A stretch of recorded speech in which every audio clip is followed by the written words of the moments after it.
আবারও ইরানে হামলা চালিয়েছে যুক্তরাষ্ট্র।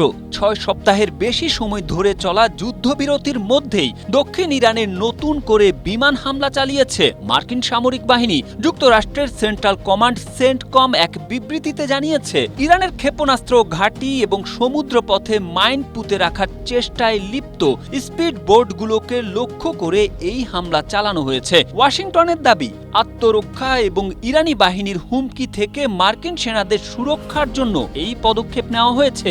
সেন্টকমের মুখপাত্র ক্যাপ্টেন টিম হকিন্স বলেন, চলমান যুদ্ধবিরতির নীতি বজায় রেখে এবং সর্বোচ্চ সংযম প্রদর্শন করে মার্কিন বাহিনী প্রতিরোধ জারি রেখেছে। এদিকে যুক্তরাষ্ট্র এমন সময় এই হামলা চালালো যখন ইরানের পররাষ্ট্র মন্ত্রণালয়ের মুখপাত্র ইসমাইল বাঘাই ওয়াশিংটনের সঙ্গে চলমান শান্তি আলোচনায় কিছুটা অগ্রগতির কথা জানিয়েছেন।